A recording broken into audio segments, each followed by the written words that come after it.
Hey noble ones, welcome back to my channel. This is the Metatron speaking, and today is Speculative History Day. And I don't know about you, but one of the things that intrigues me the most is the possibility of time travel. Now I understand it's science fiction, but if for a moment we take this opportunity to imagine if we could have access to a time machine, well, the real first question would be, well, when would you go?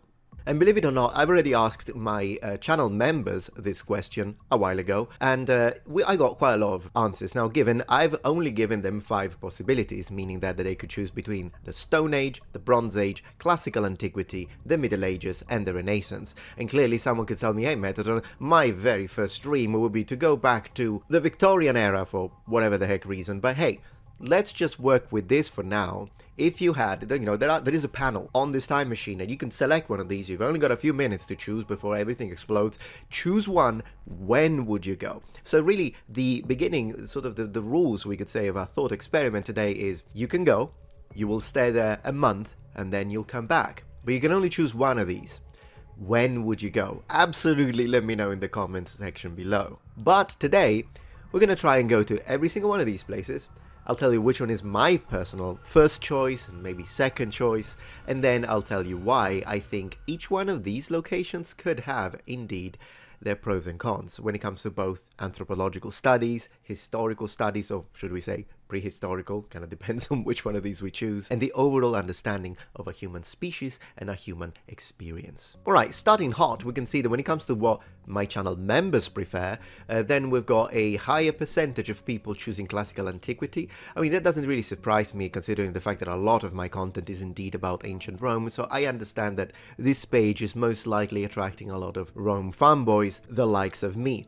But then again, it's interesting to see that the Middle Ages and the Renaissance have tied at 23% each. And I find this to be very interesting. I mean, they are different, of course. And then we've got, of course, Stone Age being the lowest, and then we've got Bronze Age as number 4. Now, personally, if I had to choose one of these, it would be really difficult for me, actually, to select between classical antiquity and the Middle Ages. And given classical antiquity is a massive span of time, when we say classical antiquity, I mean, it could be ancient Greece, it can be the early Republic, it can be the Roman Empire. There is so much when it comes to classical antiquity that really, just selecting that, you will still have to insert a date, if you will. And a similar thing can be said about the medieval period. Clearly, you could go into the early Middle Ages, you go into the high Middle Ages, to the late Middle Ages, and the experience would change very much.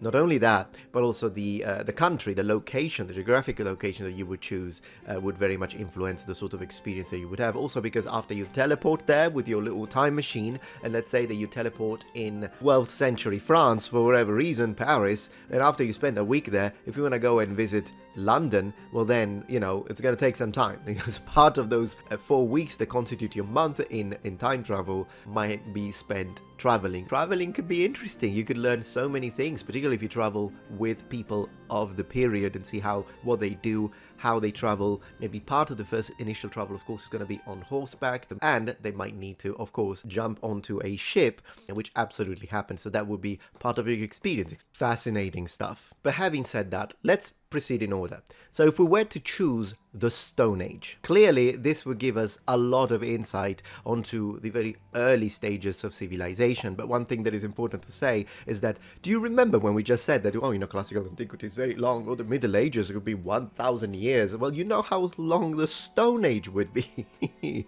Oh my gosh, it would be, in comparison to the Middle Ages, at a blink of an eye. Now, the exact number of years that constitute the entirety of the Stone Age, so the Paleolithic, the Mesolithic, the Neolithic, it varies. There are different schools of thought, but in general, we're talking millions of years. Millions of years. I've read some people pushing the idea of 3.4 million, some people say 2.8 million. I've heard several amounts. Millions of years. Isn't that amazing to think about it? Like, you know, how our lifetimes, 100 years, we could say, the span of a human life, and then how many of those you had that just were inside the Stone Age. They didn't even know that you could use metal. They didn't even know that there would have been a Roman Empire, that there would have been the medieval period with the churches and the cathedrals and the exploration and the New World, and then the invention of the steam engine, and then what we have today, me recording with this mic, a microphone. I mean, it's It's mind-blowing. So of course, if we choose the Stone Age, yeah, not much is going to change. At least in the medieval period, you could see some innovation. In the Stone Age, the greatest innovation that you could see is maybe, I mean, if you choose the specific time when someone for the first time started using fire, for example, I mean, yeah, that would be a big deal, I suppose. But clearly, it's not like if you go from place to place, you're going to see completely different architecture. I mean, the Stone Age is going to be the way it's going to be. But what's interesting, though, is to see how humans shared knowledge, how language initially develops in its early stages, and most interestingly, the sort of skills that Stone Age men had when it comes to early masonry, still interesting, and also tool making. Knapping, for example, or the idea of taking a stone implement and take a tougher stone and then starting smashing it, all of that is actually impressive. And if you ask me to do it, I tried, I'm horrible. But then in comparison, someone from the Stone Age, they would have been incredible at making tools out of stone and weapons out of stones. Another thing that would be fantastic to see is their hunting methods or foraging and their understanding of their area, because that's another thing that not only the ability to map the location was already something that even Stone Age people had, skilled if you will, but also in general the understanding of the natural world, which by comparison, yeah, some of our best botanists would have, but then again, of course, because we have science, so there are things that we understand at a chemical level that they wouldn't have. But on the other hand, when you take the general population, not the learned, not the educated, not specialists of the field, but the general population, we don't know anything. You take someone like me and put me in a jungle, put me in a forest and ask me to survive. I don't know anything. I don't know what mushrooms I can eat. I don't know the cycles when it comes to nature, what works, what is dangerous, what animals, how to catch them, how to build traps, what to do, rivers, how to, all of that stuff would have been knowledge that was necessary for survival, and therefore it would have been shared among father to son and generation and within your tribes. And so these people would have been so knowledgeable of their environment, of the vegetables, of the stuff that you can eat, on how to recognize something that is poisonous or a venomous animal, what the best tactics would have been to find game. And then of course you have early battles and early war. So the Stone Age, even though it got like the lowest amount of points, would still be extremely interesting to visit in order to understand how civilization begins. Also because it is in the Neolithic period that then we start having a sort of shift from hunter-gatherers populations and nomadic to semi-nomadic tribes onto fully settled populations that started to use farming as a tool. So if you choose the Neolithic period, it would look quite different to the early Stone Age, of course.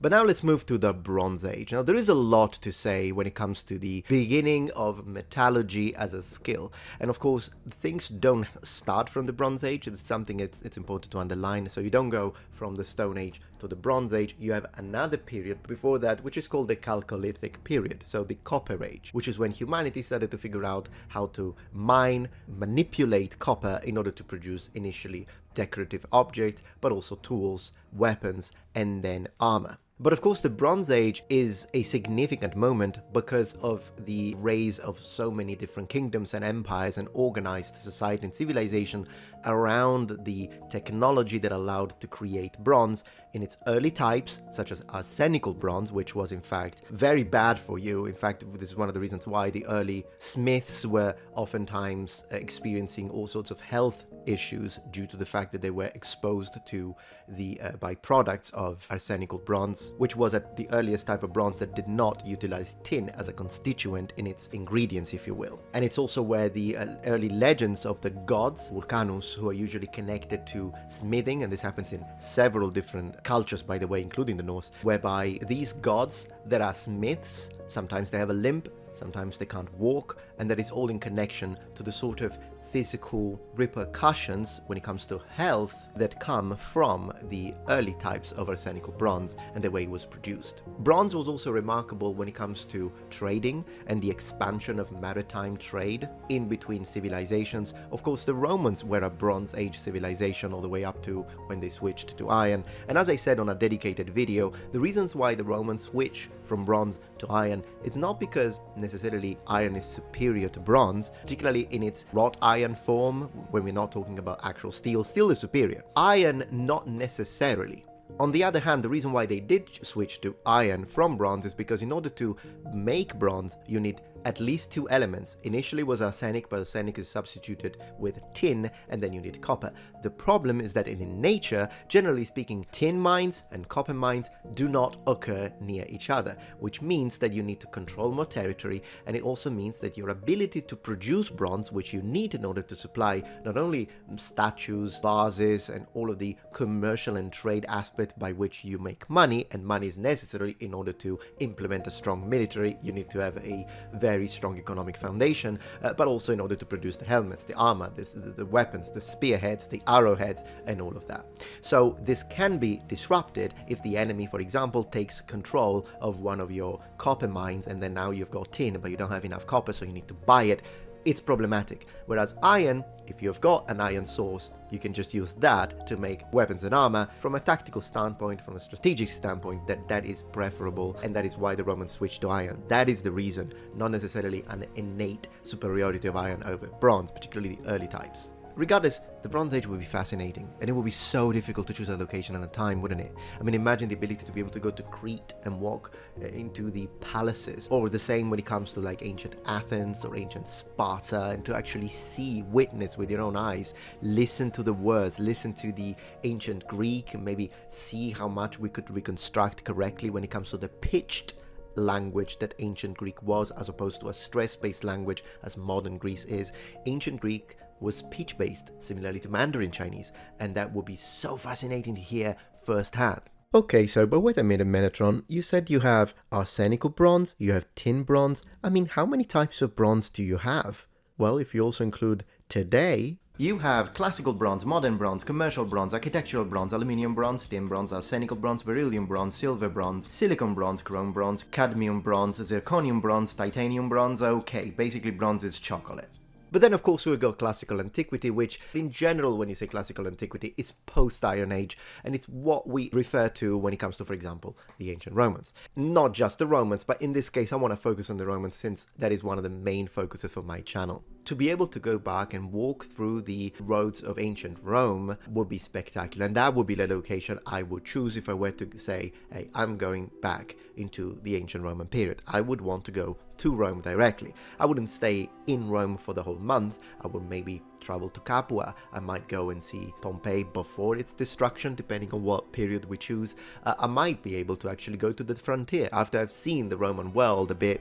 Maybe I could move to Gaul, or maybe I could move to North Africa, to Egypt, or to Africa Proconsularis, Africa Tripolitania. Like, there would be quite a lot of provinces that I would love to visit. It's just that, once again, transportation in the ancient period takes a lot of time, and if we don't have a lot of time, then I would have to calculate that very well. But definitely the beginning would be in Rome. Imagine listening to classical Latin. I wouldn't stop. Like, I would speak to people, try to listen to the difference in accent, for example, between the different cities in Italy, and even between provincial Latin. So do they have an accent in Gallia, for example, or do the Germans have an accent when they try to speak Latin? And it would be so fascinating to see how that works. But I don't want to speak too much about the language. Speaking about the structures, the architecture, and most importantly, the polychromatic images of Rome, in the sense that the temples will be in color, as I've said multiple times on this channel. All the statues will be painted in color. And so the idea of walking through ancient Rome, as someone who has been to modern Rome so many times, it's my wife and I, it's our favorite city in Italy. Imagine the ability to go there but see it all in color, not all white, but everything is in color now, how it was supposed to be, to see how the pigments were, how bright of a color they could achieve. We don't really know, but that would be fantastic to witness firsthand and maybe see the legionaries. Oh my gosh, if I could stop a Roman legionary, I would be like, oh, stop there. And I would ask him everything about the Roman army. I would even ask them if they would let me put it on. I mean, I don't know if they would put me in prison for it. But then again, you know, it's one of those things. If I have a way to create a contact with people in power, the emperor, for example, for whatever reason, maybe I can show them some piece of tech that we have like this and be like, hey, look what I can do. And then maybe, you know, I've been sent by the gods, then maybe. among my requests after I establish that, maybe I give them something in terms of tech, or maybe I tell them something that I know historically, be like, hey, don't send those legions over there because Teutoburg is gonna be bad. And then I save the legions, and then they like me because of it. And then I'll be like, okay, I have a request. I want to try on the armor, even maybe the Emperor's personal armor. Like, come on, let me look at that muscolata. My gosh, that looks amazing. So that would be fantastic to be able to see firsthand and see these weapons and these armors not as an antique, but as something that is modern and it's new and it's just been made. And oh gosh, maybe even like spend a week of that month in the army to see what it means. I mean, it's going to be difficult for me to catch up. I hope that they treat me like an officer and I can ride a horse, because centurions wouldn't march, they would have horses. So I don't think I could march. I know for a fact that I couldn't march at the speed of a Roman legion. So I would have to literally be on a horse in order to be able to even catch. But then when it's like nighttime and then they build camp, to see how they do it, because we know how they did it, but to see it, oh, that would be incredible. See how they build the palisades and the fortification, defensive systems of their, castra. And then, you sit down, you spend some time with the legionaries, you see how they roll their dices and they gamble and what they eat, and eating together with them. By the way, I'm making a video dedicated to what they ate. All of that would be absolutely fantastic. But if we were to move to the Middle Ages instead, that's another thing that I think would be absolutely fascinating for me. And if I were to choose, I think I would want to start in the English Middle Ages or the Italian Middle Ages. I would either go to Florence or Milan if I wanted to see how the armor was made. That's definitely like high in my list. But another possibility would be to go in the medieval period in England and see how the English Middle Ages, what they looked like. Oh my gosh, it would be so difficult. We need to build more than one device, to be honest, because this is going to be so difficult to choose. Listening to Old English would be fantastic, hearing the language firsthand. In fact, I might have some trouble communicating. Believe it or not, I think I would be communicating more easily in classical Latin than I would be in medieval English, so there's that. But regardless, seeing the castles, I would choose a castle. Conway Castle would be nice to visit, I think that'd be nice. But there is one town that you're gonna give me 5 days in this town, and it's Palermo, my city. I mean, and that's maybe, imagine this for a second for you. If you are from any European city that you're watching this, or maybe your ancestors, if you're American, but you have ancestors that come from a specific city. But particularly for those of you who have experience with a modern city in Europe, wouldn't it be nice to see what it looked like in the medieval period? Like if you could be teleported, like you're standing in the streets where you live with your family, and then you teleport back to 12th century, 13th century, 14th century, and now what does it look like now?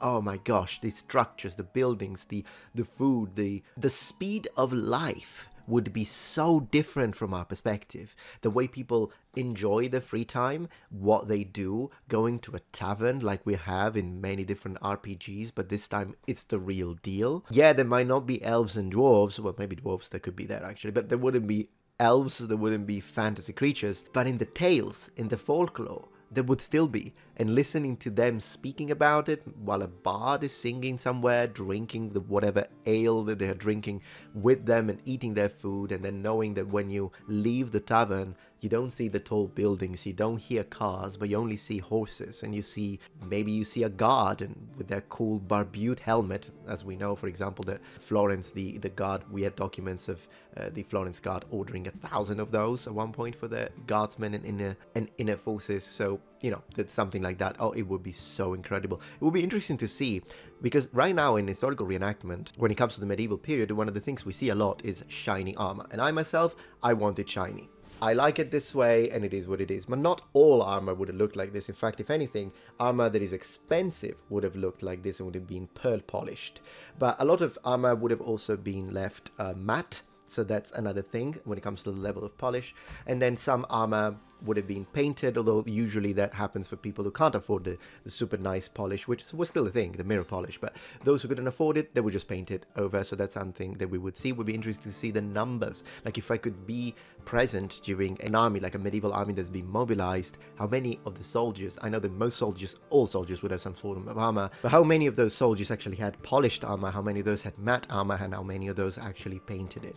it would be fantastic to sort of create an overlap between the iconography we have, but the actual real deal. The kings, the princes, the castles. I would love, can you imagine spending a night in a medieval castle, but when it's a new structure, when it's in period, seeing those rooms, spending the night, how comfortable were their beds? Could I sleep nicely? Is the air so clean because of the fact that there's no smoke, there's no pollution? It kind of depends on which city you are, to be honest, and how far away you are from the latrines. But generally speaking, I'm saying like the natural air in other areas, maybe in the rural areas as well, maybe we would feel a difference. And then you eat the food that is only seasonal, of course, but then again, there are no chemicals, no like super ultra processed food. Everything is natural. Everything is the way I want to say is supposed to be. So that also would be something I would love to experience in the medieval period. And of course, last but not least, we've got the Renaissance. Now this, I think, will be the choice for those of you who are really interested in art and, of course, the history of art. Because the Renaissance is really,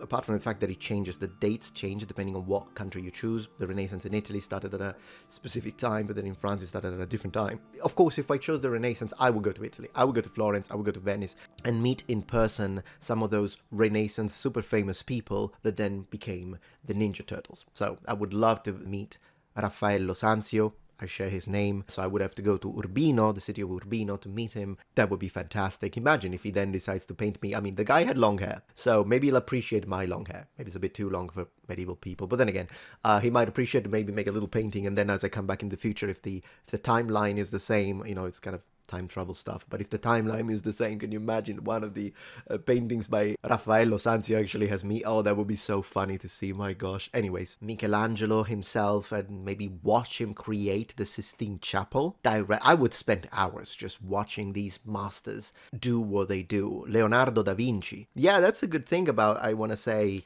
the Renaissance. Of course, once again, we are forced to choose a specific time, so they don't always overlap clearly. But then again, at least you've got a lot of choice when it comes to the people you want to meet directly. So that would be fantastic to do. And once again, in the Renaissance period, and even in the early modern period, there still is a lot of armor that looked absolutely spectacular. In fact, for armor to start becoming less appealing for me, I love all sorts of knight armor. We really have to get into literally like the depth of the late 17th century. That's when the armor starts to be like meh, a little meh. Like, yeah, it's still cool, but in comparison. But then again, like in the 16th century, when you look at the French gendarmes and the sort of armor that they wore, still incredible. Still incredible. And in fact, some of the peak technology when it comes to armor is reached in the Renaissance period.